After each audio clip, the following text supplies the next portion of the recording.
This program is brought to you by the City of Fountains Coaches Association.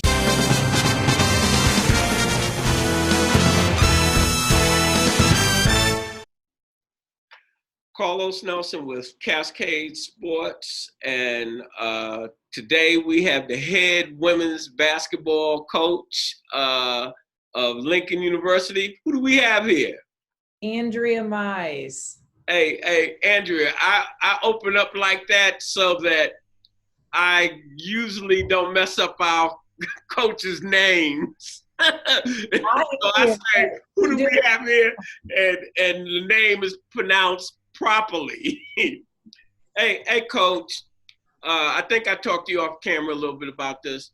I want you to give a brief synopsis of, and you're the first one that I'm saying a brief, but a synopsis of who you are and when the first time you fell in love with the sport, and give some of the coaches and individuals that are responsible for making you who you are.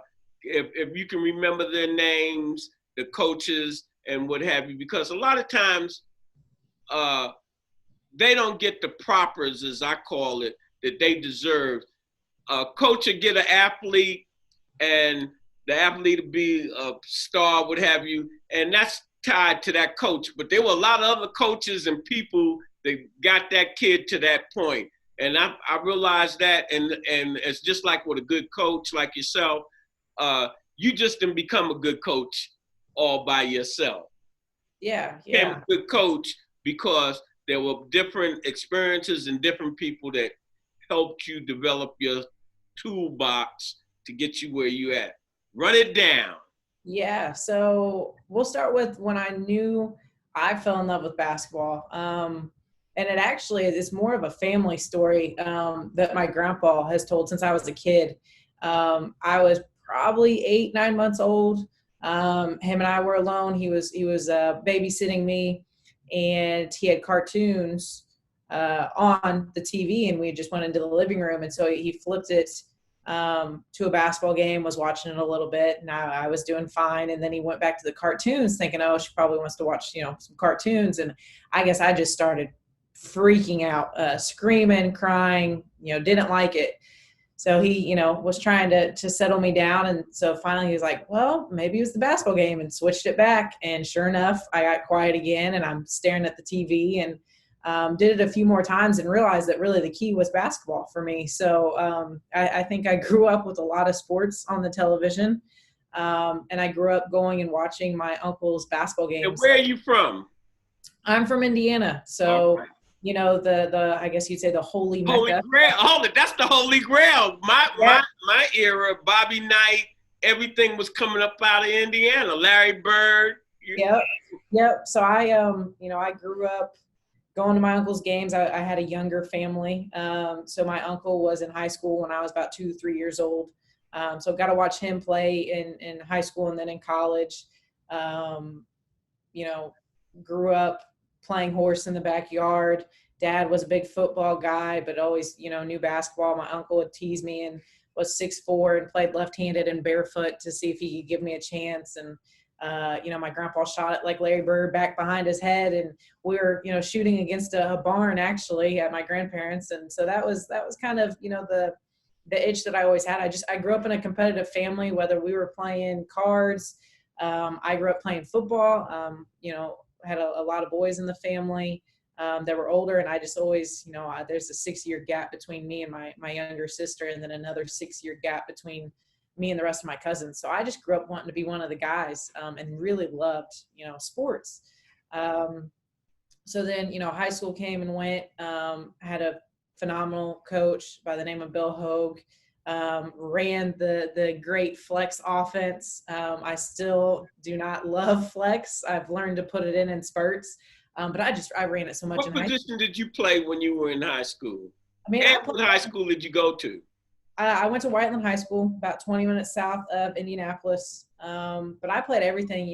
When I first got there, I was playing point guard. Started as a freshman. Moved to 2 guard as a sophomore because we brought up a freshman point guard that could help us. So I really just always filled in the gaps where I was needed. Then one of our top players got hurt, and she was more of our 4-5, was a 5'10", 5'11" kid that ended up going to play at SLU. And so she wasn't able to take really the hits that she was going into our senior year. So I actually ended up moving to a 4. And my best friend that ended up going to play at Butler moved to the 5. She was a 5'11" lefty. So, we laugh now, but I was the kid that I would break the press. I would hand it off to our point guard, and then I would go and be in the post and be in the short corner. So were you rough and ready or silky smooth?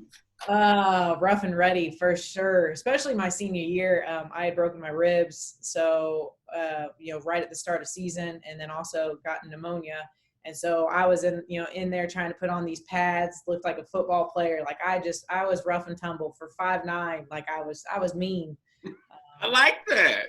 Yeah. So yeah. After that, I decided to go, I had a bunch of East Coast offers for D1, had some D1 offers, but they weren't quite, as close to home as I wanted it to be. And I had grown up actually a Purdue fan.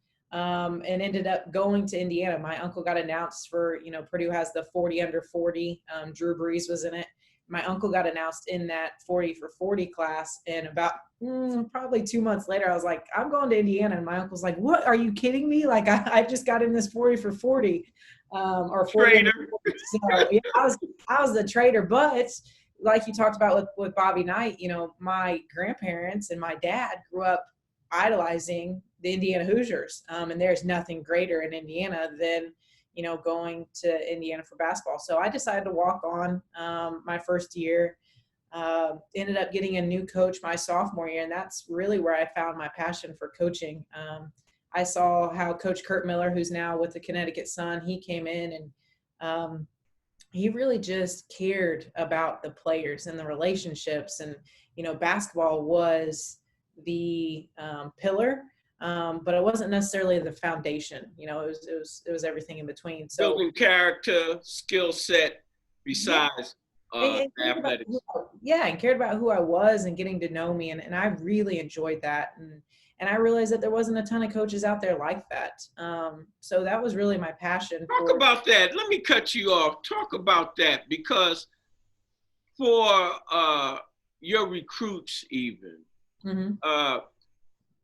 a lot of kids have a misconception about going to these schools, Division I, Division II, or whatever. Going to a school that fits you. Know something about that coach. That's why I'm asking you to talk about your experience, because basketball is only a minuscule part of your life cycle. And going to where a coach cares about you. And that's another thing with HBCUs. We talked off camera. I'd like to talk a little bit. Talk about that as you would be talking to a player and to some other coaches, because you might get in your conversation, some other coaches might look in the mirror and say, am I that guy or I'm that woman? Yeah. I think the biggest thing for me is I realized how impressionable I was at 19, 20 years old, playing at Indiana and having this new coach. And I realized what an impact he made on my life, not just as a player. That was all dandy. We were obviously on the rise, and he was a phenomenal coach, and the coaching staff he brought with him was awesome. But they all had open door policies. So we could go in there and they knew I had a dog. They knew that I loved quoting movies. They knew who I was as a person. And I really think that from the age of 18 to 22, that's where we grow the most, the quickest. And so I knew right away, coming out of high school, I had people say, oh, you're going to come back here and be the high school coach one day. And no knock on that, but I love the game too much to have a kid that's just kind of so-so. And I feel like I would really not hurt the kid, but wouldn't be able to help them succeed as much, at least from an on-court standpoint. So that's when I really figured out I wanted to be in college. I just wanted to have those relationships with my players. You know, everybody has a different upbringing. Everybody has a different past. Everybody needs different things. And it's actually kind of selfish, to be honest, because, you know, I talk about it all the time. My kids think they're getting so much because they come in here and I let them dunk on me and I let them trash talk me. And, you know, when we're in the office, like, we get to talk about whatever, boyfriend, girlfriend, mom, dad, I don't care. Like, whatever you want to talk about, obviously within boundaries. We have those conversations, and I really enjoy those. You know, the common denominator is always, what are we watching on Netflix right now? And I really enjoy those conversations. Now, obviously it is hard to come play for me from an aspect of, we have that relationship off the court, but when we get on the court, it's business. And you know, this is how it's going to be done. And there's a lot of discipline involved in that. And so I think that's the hardest thing when kids first start to come to play for me is, you know, balancing those two differences. But really it is, like I said, it's selfish because they think they're getting all this from me and wow, she really cares. But they impact my life. You know, I still like to think I'm on my younger end. I do not have kids. You'll hear me when I'm out, you know, here in Jeff City, I'll say, oh yeah, my kids. And everybody's like, how many kids do you have? You can't have that many. And so, you know, when I first started coaching, I said, oh yeah, my kids. And a lady asked how many, and off the top of my head, I was just like, oh, 14. And I just saw her jaw drop, and I was like, oh, let me explain, like, I'm a basketball coach. And so then it was a good laugh. But, you know, I truly mean it. You know, when I get those kids, I want to make an impact on their life. And, you know, we do a lot of Who You Are Wednesdays, which is something where I get them on campus. And, you know, once they're here, we just explain our upbringing so that we know, you know, maybe that kid is had maybe a rougher upbringing, and it's not as easy to just yell and yell and yell at them. And you got to pull them to the side and talk to them. And it really helps their teammates really get to know who they are. And we just have a lot of one-on-one conversations. I think if you truly care about your student athlete, you know, like, obviously I want my kids to graduate, but I want them to graduate with a degree that's going to matter to them. You know, I don't want them going to work every day being like, yeah, I got to go to work today. I want them to be passionate about me, because, like, I know I haven't went to work a day in my life. Thank you, Jesus. But I just haven't. You know, I get to go coach basketball, and I get to have an impact. Something that you love. That's how it is with me. I was talking to my grandson yesterday. I said, your mom, your grandmom, your uncles, they have more than me to a degree, but they have to walk a chalk line at those jobs and what have you. But your grandfather has his business, and I love what I do. I look forward to waking up every morning and seeing what coach, what player, what's the next move. I'm a happy person. Yeah. And a lot of that is lost.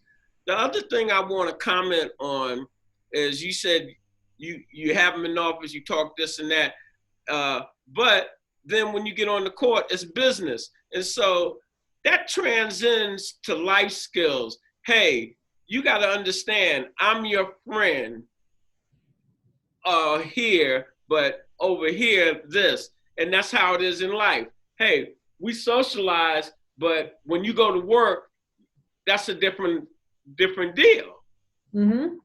Yeah, we do a lot of that. And, you know, I've been in situations where, like, a coach would take my phone and to want us to mentally prepare, and we wouldn't have it for, you know, the whole road trip that we're on. And I just have found that that's just not something I'm about. No knock on any coach that does that. I just think, you know, these devices that we have now are something in society that they're not going to go away. They're only going to get more advanced. So if we're just going to take it away, we're not doing them any service, because now, I mean, you're not going to walk into your job at Coca-Cola and then have a bucket and be like, all right, give me your phone so that I make sure you work. It's going to be, you need to be responsible and respectful enough. There you go. Discipline. That's exactly what sports is about. But sports teach you more than that. About 8 years ago, I was looking at a night program. I forgot who. He done got kicked off the air. He used to come on at 11 o'clock every night on PBS. Got involved with the Me, I don't know whether it's Me Too with the women accusing him of, but at any rate, he had 10 of the top CEOs in the United States on. And the thing that they all had in common, they all were athletes. And what athletics teaches you that transcends athletics. And that's what I'm hearing out of your conversation and what your motto is. Yeah, I mean, I think I always go for kids that have chips on their shoulders and are passionate about the game.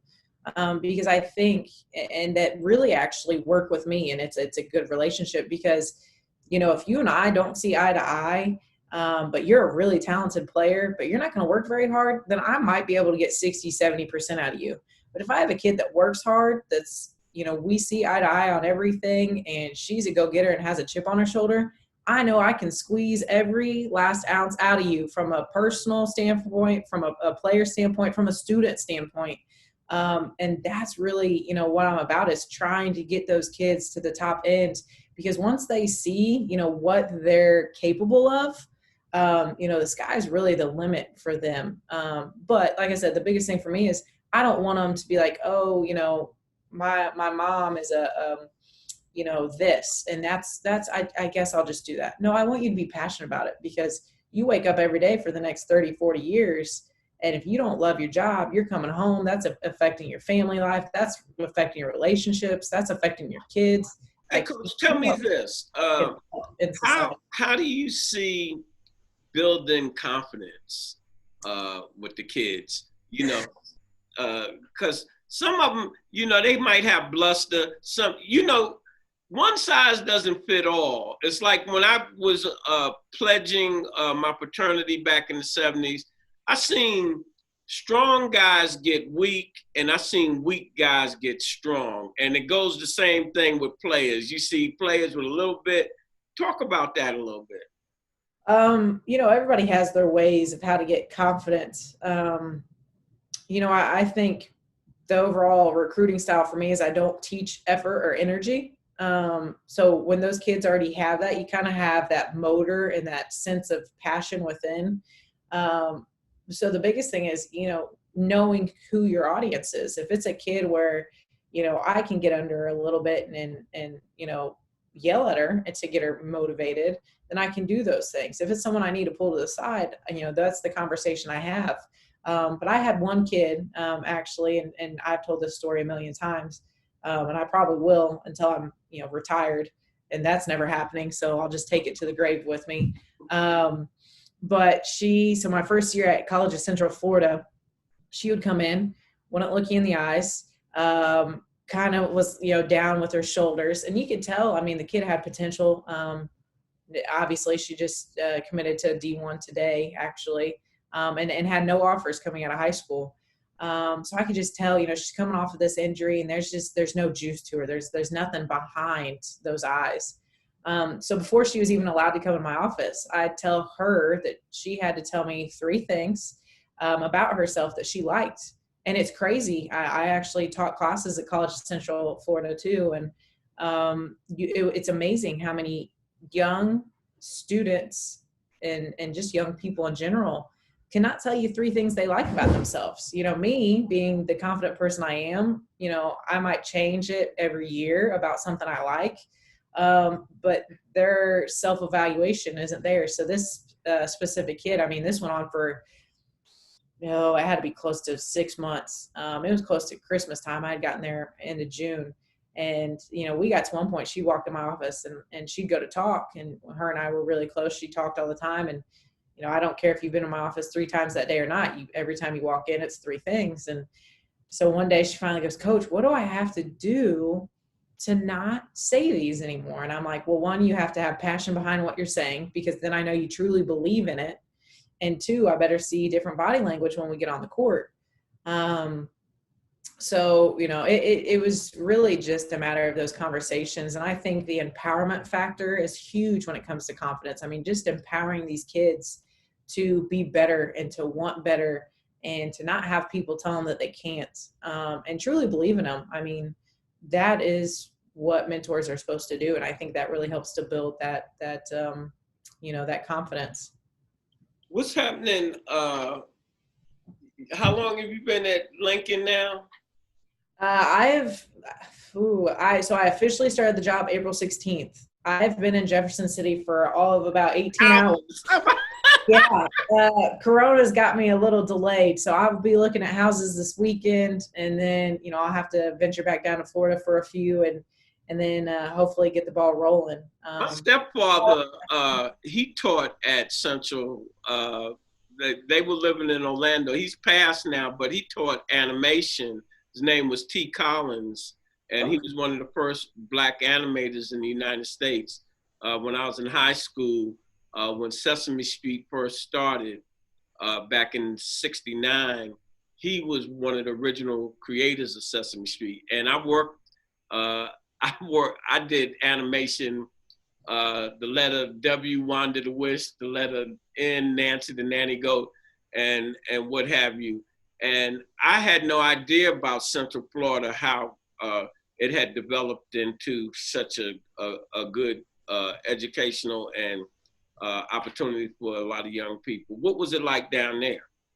So I was actually at the College of Central Florida. It's a D1 JUCO in Ocala, University of Central Florida. It's grown a ton, but overall, just the overall makeup of Florida, it's different. I mean, everywhere you go, different. How do you like this weather verse there?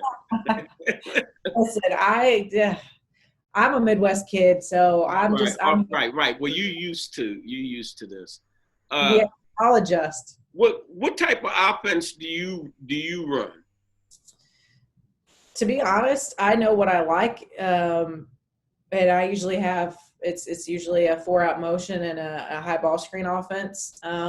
But everybody asks that every year, and I think it's interesting to see how many coaches stick with what they know because they don't want to get out of their comfort zone, and they don't really switch to what works best for their kids. That's what I was getting ready to say. You really only you can have the best offense in the world, but if the talent can't handle that, and how do you feel about coming in with kids that you really haven't recruited?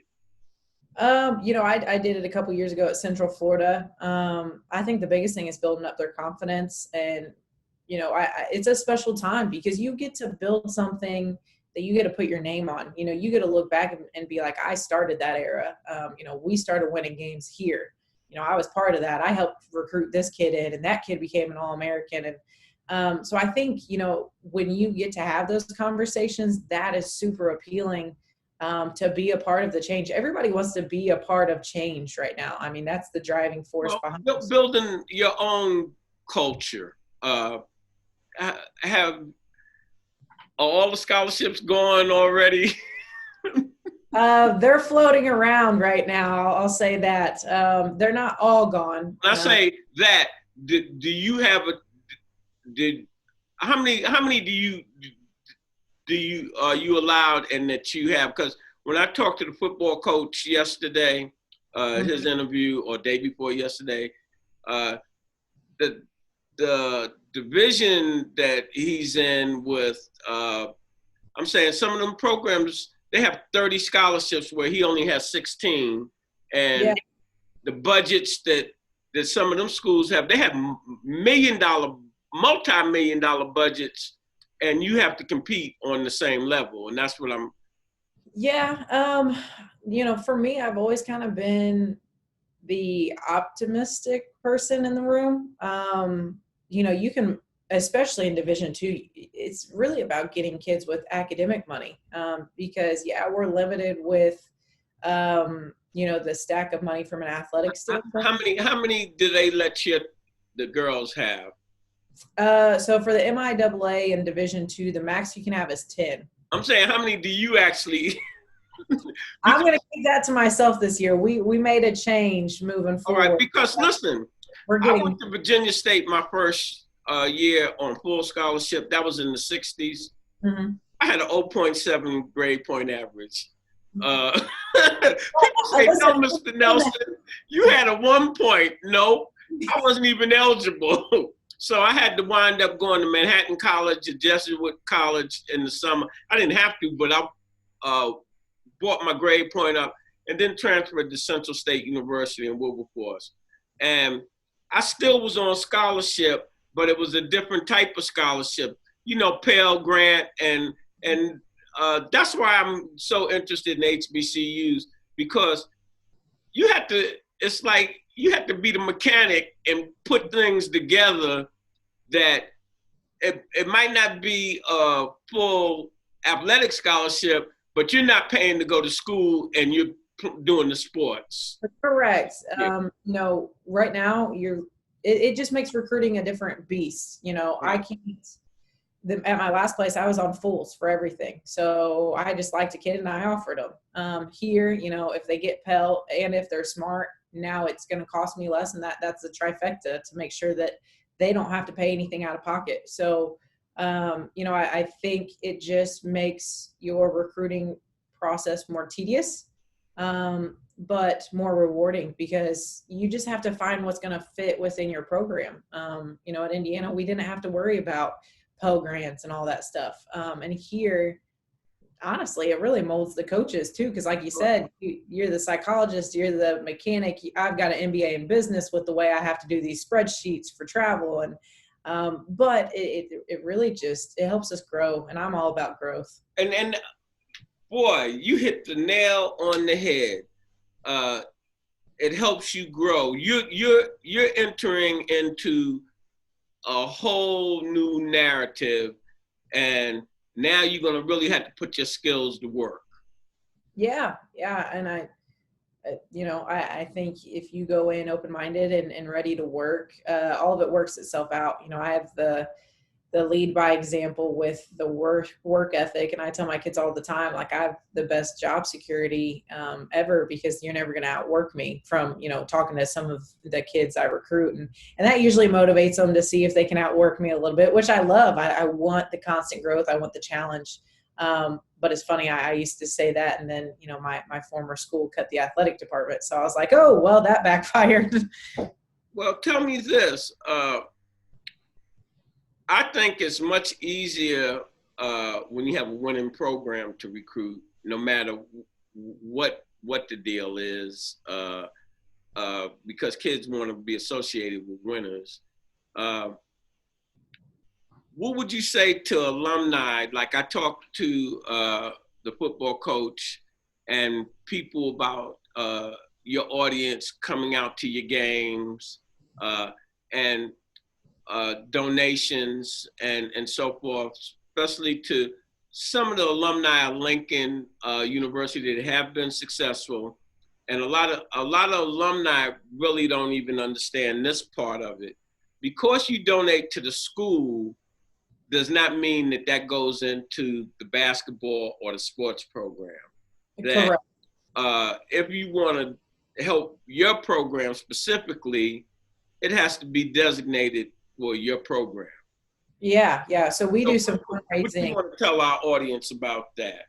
Yeah, we do some fundraising, honestly, for gear and for recruiting purposes. And, I ask my kids to go out and get a business sponsorship every year. And we do 20 for 20 emails where they'll get 20 relatives and friends to give them their email addresses, so we can, ask them for $20 and or whatever they can give. So, the kids are very active in that process as well. But, it can be difficult from a, recruiting standpoint without the correct budget. And so, getting to talk with boosters and tell them the direction we're going. Obviously, we have great teams in our league, Emporia, Central Missouri. Those are all teams that have set the standard here. And you're right. You're always going to have kids that go there that want to be a part of a winning culture. But the thing is, with me, I had 3 coaches in 4 years. Where does that coach see you on that bench? Because, for them, you might be 6th, but for me, you might be 2nd. And if you're a competitor, then you just want to play. And when you just want to play, then you want to win. So I think you go get the competitors first and you turn them into winners, because the competitors are the ones at the end of the day, like, they just hate to lose. And if it's on their dime, it's different. If I'm the, 8th kid on the bench and we're losing, does it really affect me as much as if I'm the starter and we're losing? You know what I mean? So there's kind of that trickle down effect. And you have to get people to buy in. We always talk about that. You all have to be bought in on one goal, what we're all here for.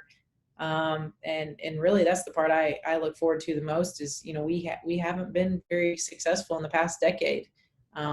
But if you believe in a change coming, then it's time to jump on board. All right. Well, this is what I want you to put your Swami hat on. Johnny Carson, I'm a guy out. Johnny Carson.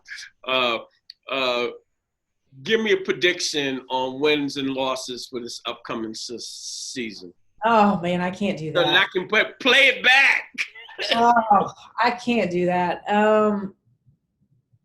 Let's put it this way. If we only win 3 games, there is a wall right there with my name on it, and my head will be hitting it a lot. I'm stupid competitive, and I go and recruit kids that are the same way, that we would just all be like jumping all over the walls if we're not winning. So I won't make it an actual number. If we don't at least double it, I would be sadly. All right. What was the win-loss ratio? So we're going to put a number to this. What was the win-loss ratio the past year? They were 3-25. So we looking to win at least 6 games. I will. At least 6. I would really like to hit 10. My first year at Central Florida, I took over a team that had won 8. We ended up getting a tougher schedule, and we won 12. And then this past year, we won 19. All right, I'm giving you some action. I'm giving you 8. That all right. I'm saying that hopefully you can win 8, and the best outcome that you can win 12. Yeah. Because you never know. Yeah, and we're only returning 4 kids. We have a lot of transfers coming in. So it's just going to take time. And you're building a new culture, right? Well, and it depends on, from my perspective, how fast the kids buy in to your system and believe. Because the quicker they buy in, the harder they work. I will say this to kind of keep people's minds moving. So I obviously have mentioned that my previous institution got rid of the athletic department, so got rid of our program. I am bringing a few kids with me from my previous institution. So I already have some of that buy-in. And I'm bringing a couple other kids, from. Did they have that leadership ability? Oh, yeah. That you're bringing in, because that's very important to not you be the leader, for you have some leadership on that team that when you're not in the locker room, they putting it down. Yep, accountability, and that was one thing that my previous team did a very, very good job of. And that was because we were so hard on them the first year. I only had 2 years there, and the first year we were really hard from a culture standpoint, and building the correct foundation with accountability and discipline. And second year, I laughed all the time because I wouldn't even have to tell them to get on the baseline after they missed a free throw. They just did it because they knew what the expectation was. Hey, Coach, in winding this interview up, what would be some of your parting words for young athletes and your alumni and the fans that Lincoln U has acquired over a long period of time? Yeah.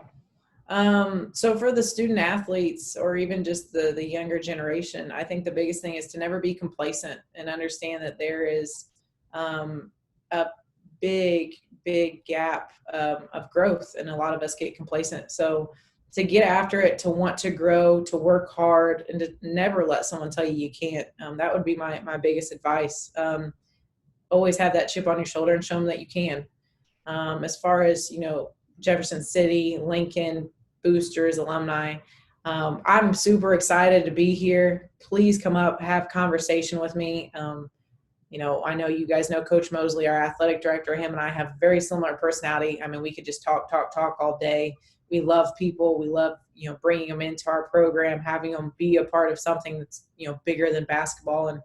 And so I look forward to those conversations. I really hope we start to put a team on the court that you can be, proud of. And I can tell you that you'll never have a team that quits, whether we're up by 20, down by 20.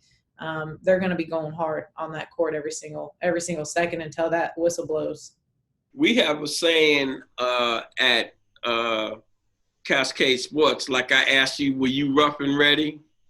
Our other saying is, we go hard in the paint. Yeah, every day. And in winding up this interview, as we always say, when you invest in your community, you're really just investing in yourself. Amen.